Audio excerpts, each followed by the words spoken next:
Nur ein paar Minuten Zeichenzeit mitten in einem vollen Alltag, das würde so gut tun.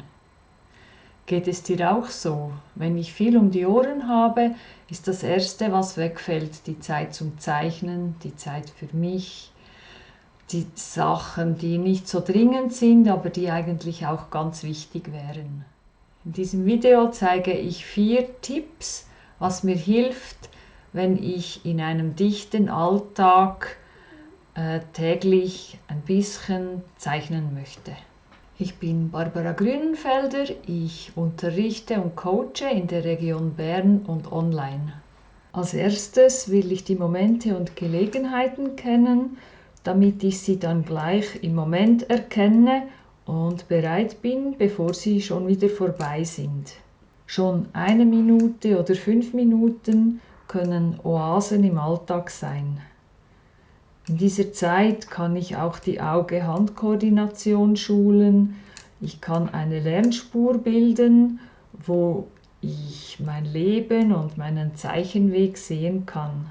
Hier zeige ich dir zur Inspiration ein paar Beispiele aus 2 von meinen vielen kleinen Alltagsskizzenbüchern. Hier sind ein paar Beispiele für Gelegenheiten zum Skizzieren im Alltag, in einem älteren und in einem neueren Skizzenbüchlein. Da mal warten, da habe ich den Schlüssel vergessen und auf jemanden gewartet, dass er ihn bringt. Warten am Bahnhof, am Bahnschalter. Eine Haltestelle, eine ganz schnelle Skizze. Im Zug, hier habe ich noch Kreiden dazu verwendet und einen ganz kleinen Wasserfarbkasten und einen Wasserpinsel. Darauf komme ich später noch zurück. Warten in einer Arztpraxis, zum Fenster hinaus, Zugskizzen. Ich kann ganz vieles weglassen. Dann übe ich einerseits so das Wesentliche zu sehen und es ist relativ schnell fertig. Allerdings dieser Farbpinsel, der hat da stark durchgedrückt, sogar durch die Farbe, mit der ich das nachher übermalt habe.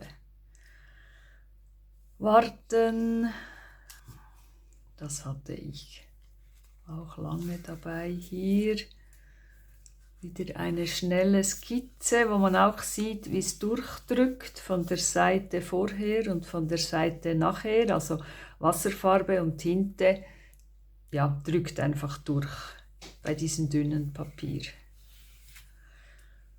Kugelschreiber auf einer Zugfahrt, auch ein Zeitdokument. Kugelschreiber auf einer Zugfahrt, also da genügt das zum Mitnehmen.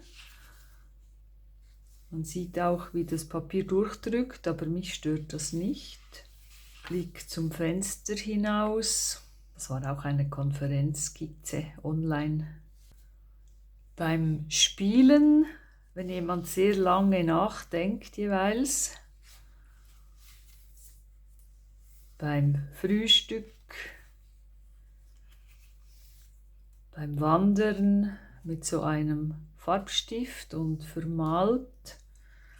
Das geht auch sehr schnell. Also da wurde es auch kalt und ich war froh, dass ich etwas Schnelles zum Zeichnen dabei hatte. Auf einer Schulreise, die Köpfe habe ich so schnell gezeichnet, wie die Schüler sie fotografiert haben.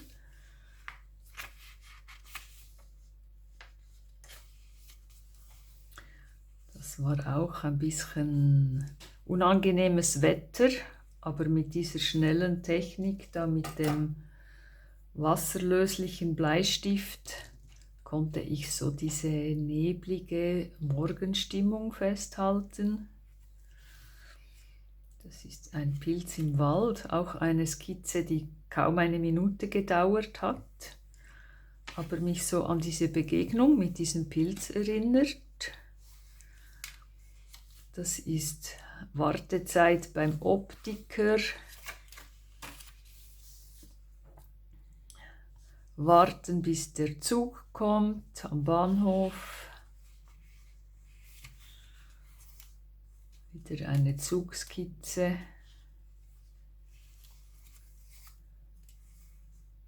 Das ist zu Hause vom Fenster aus, als ich einfach wieder mal Zeit haben wollte zum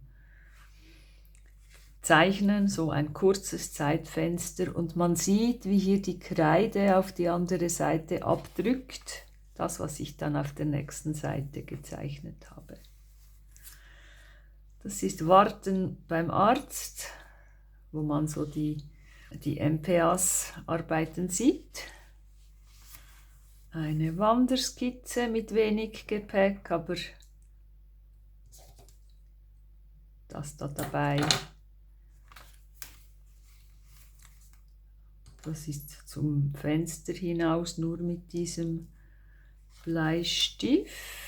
Wieder eine Zugskizze in einem Museum. Miro in Bleistift. Geht auch. Da hat es so gesträzt, dass ich auch einfach warten musste, bis ich nach Hause konnte vom Einkaufen. Das waren verschiedenste Zeitnischen im Alltag. Und jetzt schaue ich darauf, wie ich Ansprüche, Erwartungen und Technik an die Zeitinseln anpassen kann. Das heißt für mich zum Beispiel wenige Linien und ein kleines bis winziges Format. Für ausgefeilte, komplex ausgearbeitete Zeichnungen wird die Zeit kaum reichen. Dafür kann ich üben, das Wesentliche im Moment zu sehen und eher spontan zu fließenden Linien zu kommen. Wenn ich das Zeichenmaterial erst zusammensuchen muss und mich entscheiden, womit ich jetzt zeichne und worauf, ist die Zeit vielleicht schon vorbei. Deshalb habe ich für verschiedene Gelegenheiten 3 verschiedene Skizzensets und das kleinste habe ich einfach immer dabei. Das ist das, was ihr vorher auch schon gesehen habt. Hier zeige ich 4 Möglichkeiten, wie ich einfach Skizzensachen fast immer dabei habe. Eins ist so ein Kuvert, wo ich ganz kleine Papierabschnitte drin habe, so Resten vom Papier zuschneiden, wo ich kleine Skizzen machen kann. Also es ist nicht zu weich, es ist gut als Unterlage und ich habe da noch einen Bleistift drin, der ist wasservermalbar. Also ich kann damit zeichnen und ich kann ihn auch verschmieren. Ich kann damit feine Zwischentöne machen. Und das passt da in diesen Briefumschlag und in jede Hosen- oder Jackentasche. Im Moment habe ich meistens dieses Set dabei, auch diesen Stift, dieses ganz kleine Skizzenbuch. Das Papier ist ziemlich dünn, also die Farbe drückt durch, wenn ich da mit Wasserfarbe male, aber Bleistift ist kein Problem. Eine andere Variante, die ich sehr gerne mag, ist so ein Moleskine-Heft oder sonst ein kleines Notizheft. Das hat jetzt auch dünnes Papier, da muss ich auch aufpassen, womit ich male. Also Fülle oder Wasserfarbe geht nicht gut, aber mit so einem Stift oder auch mit einem Kugelschreiber ist das auch ein Set, das ich ganz leicht und unauffällig immer dabei haben kann. Zum Vergleich, das ist das Material, das ich beim Wandern dabei habe. Das ist schon viel mehr als ebenso ein Alltags-Mini-Set.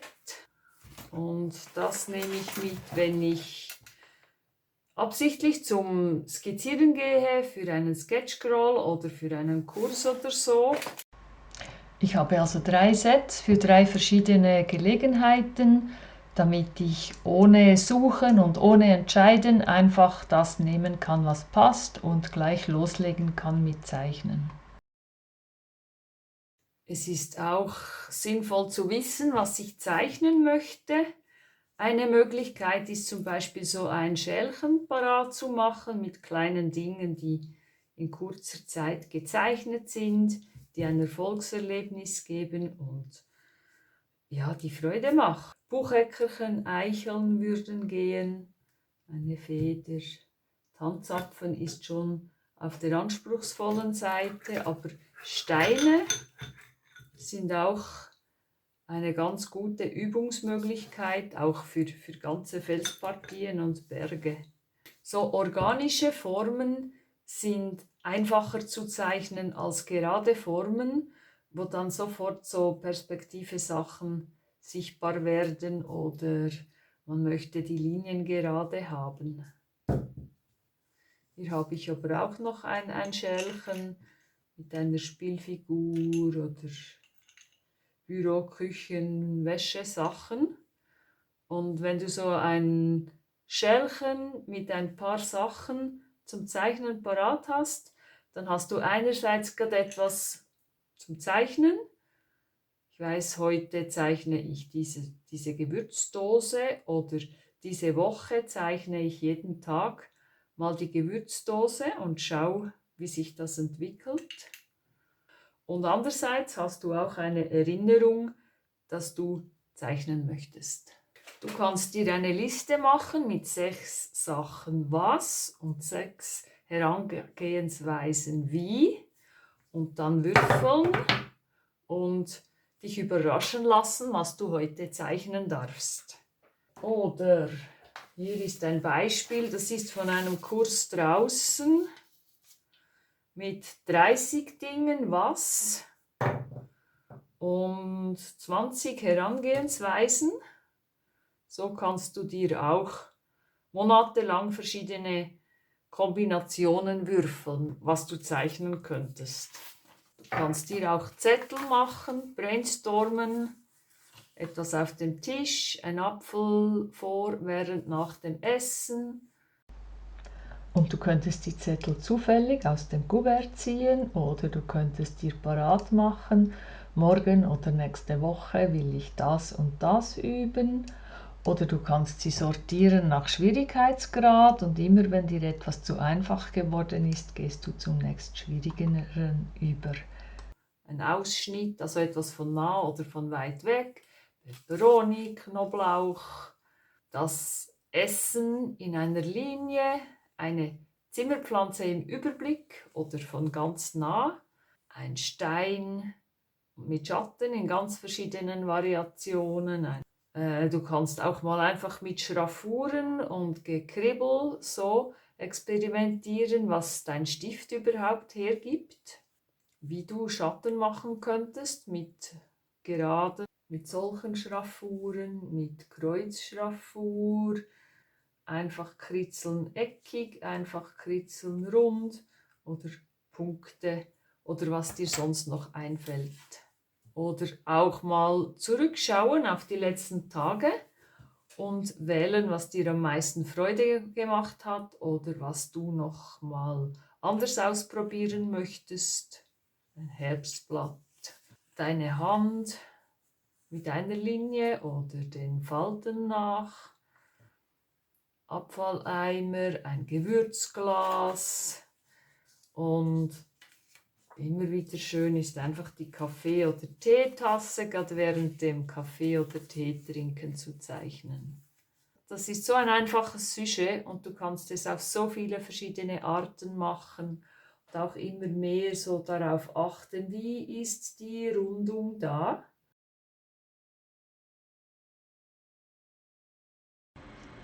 Ich hoffe, diese 4 Hacks helfen dir ein bisschen regelmäßiger zu zeichnen und eben diese ganz kleinen Zeitoasen im Alltag zu finden, die sich zum Zeichnen eignen und wo du dir die Zeit nehmen kannst für das, was du machen möchtest.